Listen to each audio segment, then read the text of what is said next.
Votre CSE est en place depuis bientôt 4 ans? Alors, il faut penser à son renouvellement et préparer vos prochaines élections professionnelles. Faute de quoi, les sanctions peuvent être lourdes. Je vous rappelle que le CSE, Comité social et économique, est une instance représentative du personnel qui regroupe les anciens comités d'entreprise, délégués du personnel et comités d'hygiène, de sécurité et des conditions de travail. Depuis le 1er janvier 2020, il est obligatoire, dès lors que l'effectif atteint au moins 11 salariés, pendant 12 mois consécutifs, que ce soit dans les entreprises et organismes de droit privé ou dans les établissements publics soumis au Code du travail. Les membres du CSE sont en principe élus pour 4 ans. Le déroulement des élections de ces membres, appelées élections professionnelles, est précisément encadré par le Code du travail. Il est donc crucial pour l'entreprise d'anticiper la fin des mandats pour préparer correctement les prochaines élections professionnelles.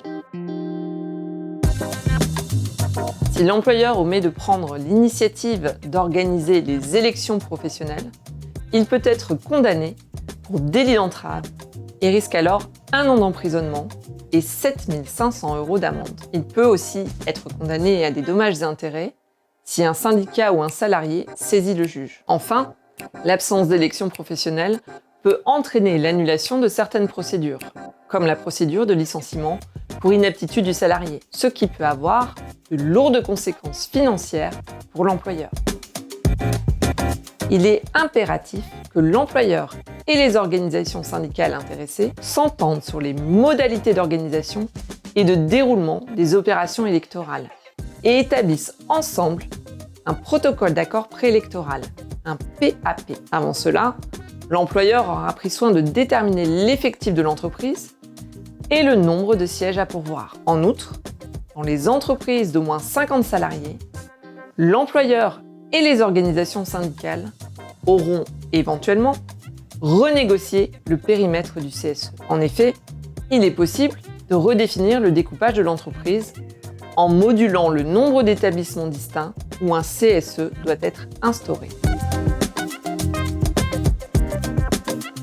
Cette négociation peut être l'occasion d'étudier la mise en place de représentants de proximité. Le renouvellement du CSE peut aussi donner lieu à une réflexion sur la nécessité de créer une commission santé, sécurité et conditions de travail facultative au sein du CSE. Je vous rappelle que cette commission est obligatoire dans certains types d'entreprises. Celles qui ont au moins 300 salariés, celles qui ont des sites Céveso, des sites nucléaires ou qui ont une activité de stockage souterraine, celles pour lesquelles l'inspecteur du travail l'estime nécessaire en raison de la nature des activités, de l'agencement ou de l'équipement des locaux. Cette commission peut également être mise en place volontairement, dans le cadre d'un accord d'entreprise, en l'absence de délégué syndical par un accord entre l'employeur et le CSE adopté à la majorité des membres titulaires, et en l'absence de tout accord, par le règlement intérieur du CSE. La mise en place de représentants de proximité ou de cette commission doit permettre aux représentants des salariés de mieux contribuer à la prévention des risques professionnels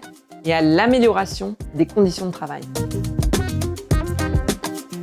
Le Code du travail impose des étapes et un cadre juridique strict. Or, une irrégularité dans la composition des listes électorales et de candidats, dans le déroulement ou dans les résultats des élections professionnelles, peut être à l'origine d'une annulation des élections professionnelles. C'est pourquoi je vous conseille de faire appel à un avocat en droit social pour l'organisation de vos prochaines élections.